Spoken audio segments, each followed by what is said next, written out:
kita mendatangi gangster. Buenas tardes. Mereka dikurung, dua geng yang meneror semua orang. Sekarang di satu tempat. Ini yang dilakukan Presiden El Salvador. Dia ubah seluruh negara. Dari ibu kota kejahatan dunia selama beberapa dekade, menjadi salah satu negara teraman di dunia saat ini. Semuanya karena Presiden ini. Dia Nayib Bukele, seorang keturunan Arab. Nenek moyangnya pindah ke El Salvador pada awal abad ke-19, masih keturunan Palestina. Ayahnya dikenal sebagai pemimpin El Salvador. Sejak menjabat pada tahun 2019, dia telah mengubah negara tersebut. Para penjahat yang bercokol di parlemen ini, mereka bahkan tidak mau menyetujui uang yang bukan milik mereka. El Salvador punya tujuan utama untuk menjamin keselamatan rakyat El Salvador. Inilah penjara Sekot di El Salvador. Cuando nos miramos. Ini salah satu penjara teraman di dunia. Di sini di El Salvador. Inilah El Salvador.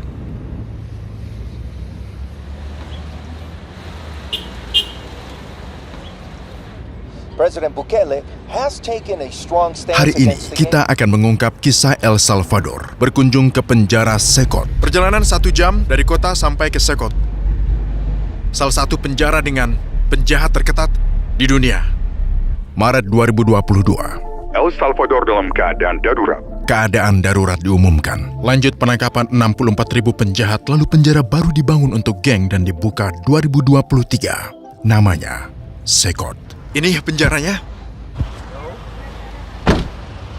Sampai di gerbang penjara Sekot. Lihat penjagaannya.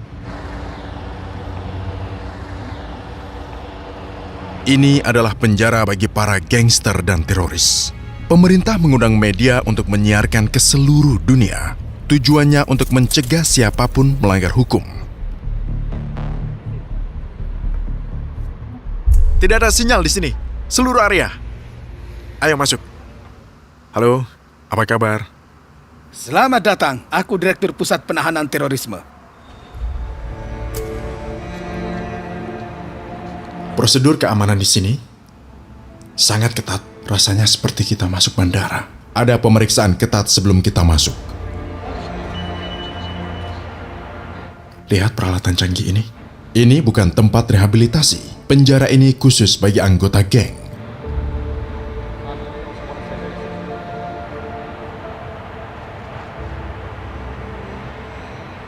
Penerjemah. Ada 2 gerbang di sini. Ini pos pemeriksaan yang kedua. Ini ruang pemeriksaan khusus.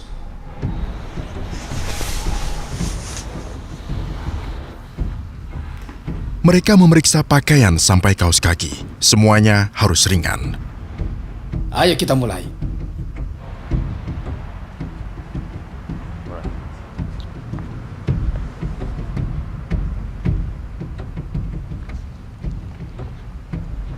Kita masuk ke ruangan lain sekarang. Berapa ruangan yang dilewati sampai masuk ke tahanan? Sekot terdiri dari 8 blok sel besar, masing-masing bisa menampung ribuan tahanan. Ini bukan sekedar penjara, ini benteng keamanan. Perangkat canggih ini digunakan untuk verifikasi tahanan dan staf penjara. Coba kau lihat semua perangkat canggih ini nih. Ada kamera, pemindai sidik jari, tahanan datang ke sini tanpa identitas, jadi semua perangkat digunakan untuk verifikasi. Kameranya sangat canggih, dilengkapi fitur pengenalan wajah. Ada juga sensor gerak. Kita mendekati sel penjara. Sekot dibangun dalam waktu singkat, hanya 7 bulan. Karena jenis penjahat yang kita miliki di sini, diperlukan infrastruktur dengan kemampuan khusus yang sanggup untuk menangani dan mengendalikan para tahanan yang ada di sini. Selama bertahun-tahun, mereka membuat duka dan derita bagi masyarakat. tempat ini hanya memiliki satu akses, masuk dan keluar. Selain itu, mengapa Sekot dibangun? Sekot dibangun setelah deklarasi keadaan darurat. Dengan adanya penangkapan massal, diperlukan fasilitas yang luas untuk menampung para penjahat. Inilah penjara terbesar di Amerika Latin yang luasnya mencapai 8 lapangan sepak bola dengan kapasitas 40.000. Ada penjahat paling bahaya di dunia. 2 geng terbesar di Amerika Latin. Mereka adalah Barrio 18 dan MS-13. Kita akan temui mereka. Sekarang mereka di balik jeruji besi. Hanya sedikit yang diberi izin. Aku mungkin orang Arab pertama yang diizinkan merekam di sini. Sesulit apa sih kabur dari penjara ini? Mustahil. Penjara ini dikelilingi tembok beton setinggi 15 meter, diperkuat dengan kawat berduri dan 19 menara pengawas. Mereka bilang mustahil kabur dari sini. Keamanannya sangat ketat loh. Penjara ini dijaga 600 tentara dan 250 polisi. Mereka para penjaga? Aku akan bikin seri penjara, tapi ayo bikin video ini 200.000 like. Sekarang kita akan pergi ke ruangan itu, tempat gudang senjata. Ada gudang senjata di sini. Jika ada yang berpikir untuk kabur, lihat apa yang menunggu. El Salvador nyatakan perang pada geng. Lihat. Kita sudah sampai. Disinilah kita, di gudang senjata.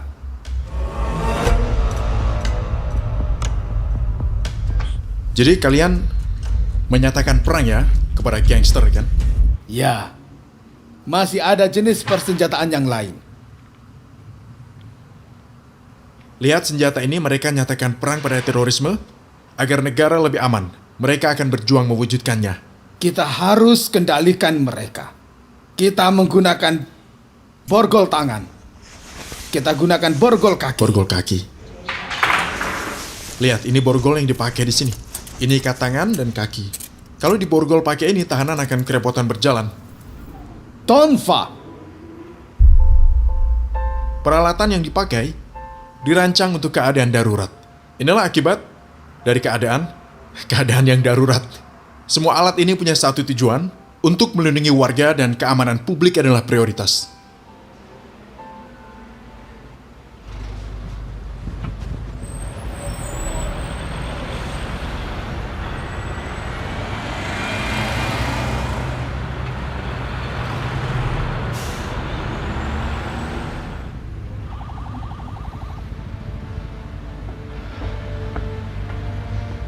Sedangkan untuk para penjaga penjara, mereka punya sejumlah fasilitas.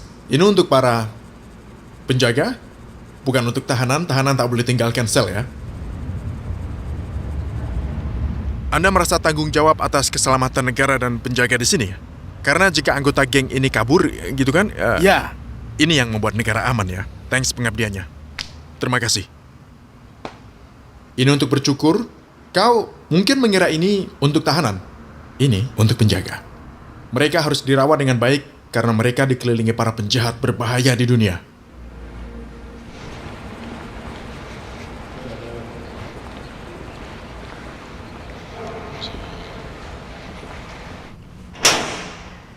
Ini asrama penjaga.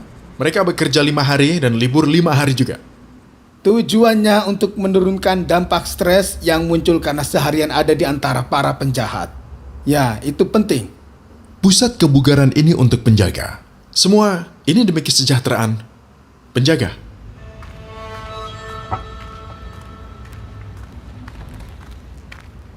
Ikuti aku.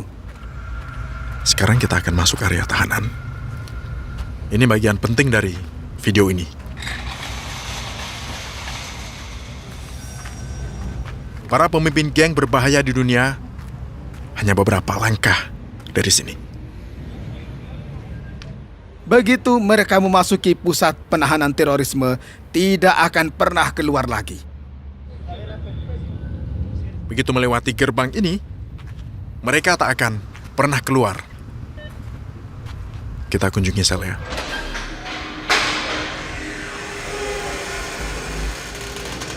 Masuklah. Kita sudah sampai. Buenas tardes.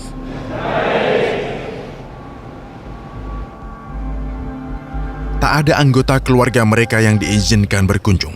2 geng masuk penjara bersama. Masing-masing terlibat lebih dari 200 pembunuhan, pemerkosaan, dan banyak kejahatan lainnya.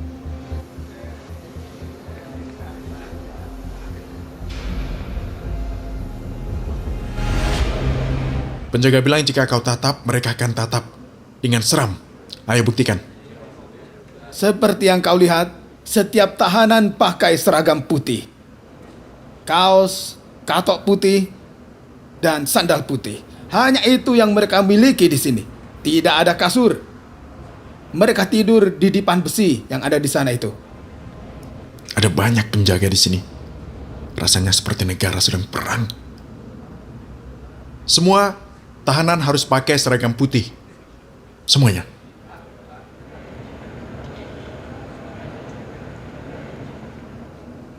Lampu tidak pernah dimatikan.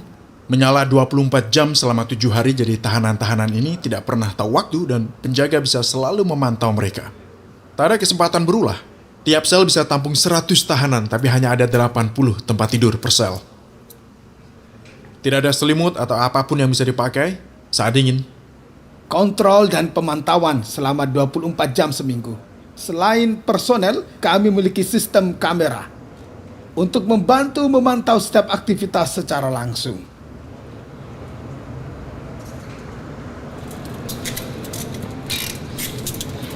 Beberapa tahanan diizinkan keluar untuk berolahraga.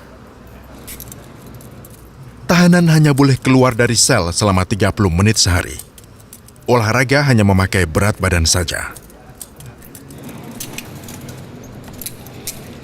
Semua sel sudah penuh.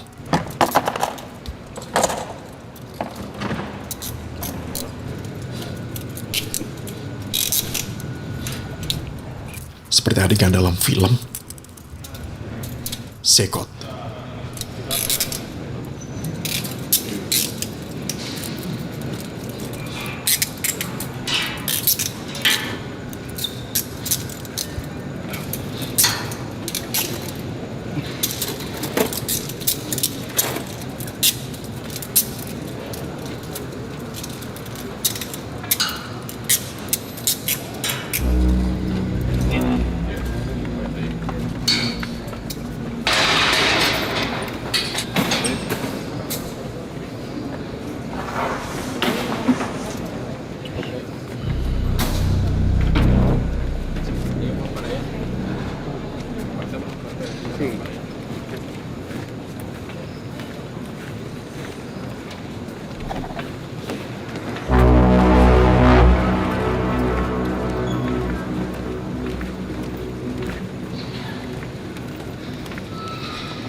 Solamente hay un clamor, abre los cielos sobre nosotros, abre los cielos, Señor, a llover. Ini satu-satunya kegiatan yang boleh mereka lakukan. Mereka dilarang melakukan lainnya. Somos tu pueblo, somos tu hija, abre los cielos, Señor.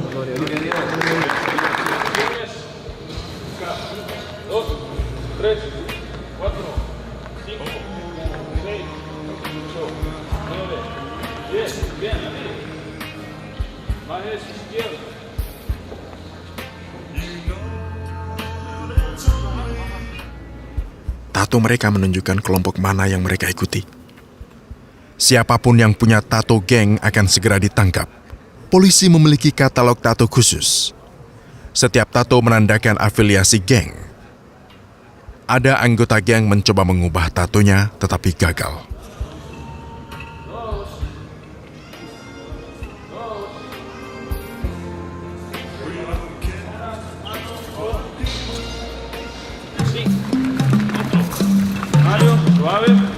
Ada perawat di sini. Seorang dokter memeriksa mereka tiap hari. Staf medis harus selalu bisa hadir karena tidak ada tahanan yang boleh keluar nih. Ke sini. Ada ruang tempat mereka berkomunikasi dengan pengacara pakai video call. Pengadilan dilakukan di sini sebab tak boleh keluar. Mereka bicara dengan pengacara lewat video. Para tahanan duduk di sini. Duduk. Melalui layar yang ada di tembok ini, kita tampilkan kondisi suasana ruang pengadilan dan penjara lain yang terkait dengan sidang yang sama. Di sini ada klinik. Lihat semua ruangan di penjara luar biasa ini. Ruangan ini untuk perawatan dan injeksi.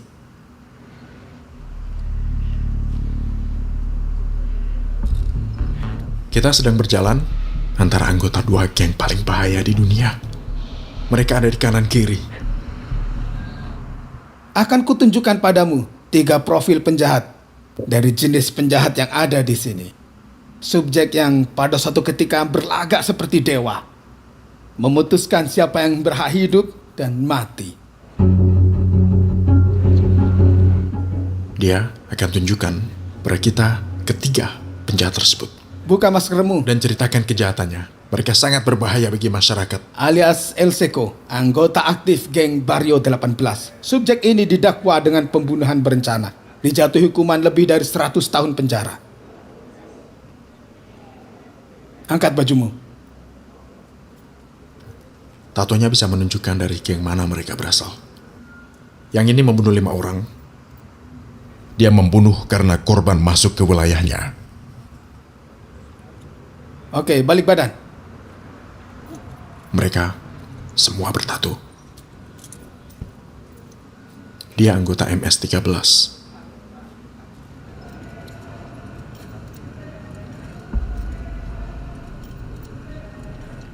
Dia menculik 4 orang.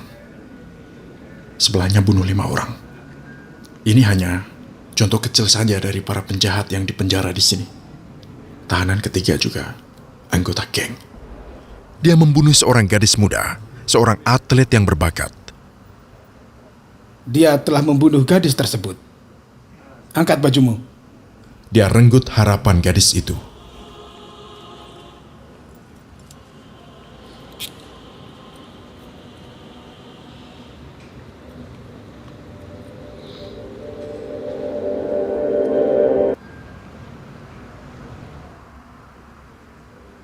Tatonya mempermudah identifikasi dan penangkapan mereka. Lihat, ada tato angka 18 di tubuhnya. Itu artinya anggota Barrio 18.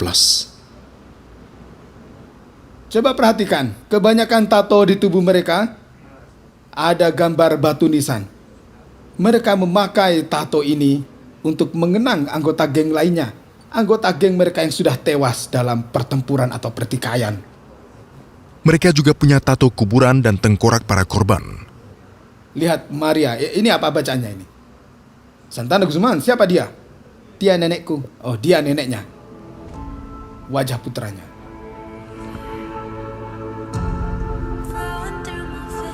Ada tato untuk kenang anggota geng yang tewas juga. Semacam tengkorak. Setiap tato punya makna. Mereka ditangkap dan dikurung di penjara yang sama. Kedua geng ini berperang, tapi sekarang mereka di penjara bersama. Biasanya, kau juga bisa lihat ada tato wajah wanita di kaki mereka. Juga tato tengkorak dan ada juga tato marijuana.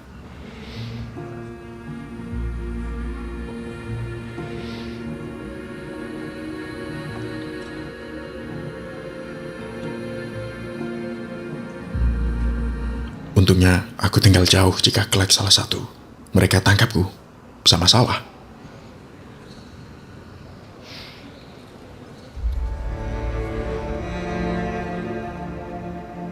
Geng-geng ini dulunya musuh, tapi sekarang mereka berbagi sel yang sama.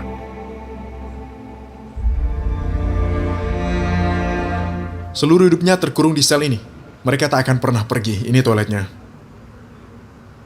Kau lihat, ada di pojokan. Sudah 2 tahun di sini. Begitu penjara dibuka, para penjahat dipindahkan ke sini.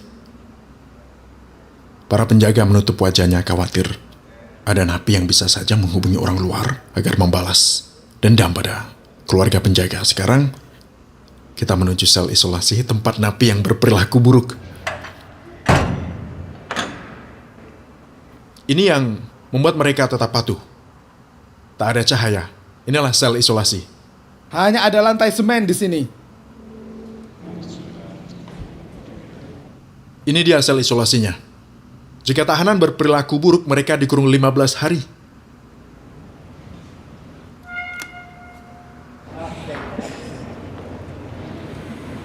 Mereka bahkan tidak boleh keluar untuk makan. Makanan diantar ke dalam. Kacang-kacangan dan nasi. Tak ada ayam, tak ada daging.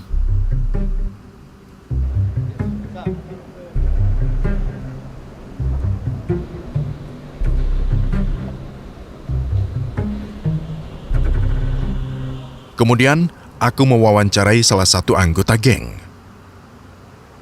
Dan ini anggota MS-13. Berapa orang yang dia bunuh? 30. Dia bunuh 30 orang. Bisa lihat tatonya? Lihat.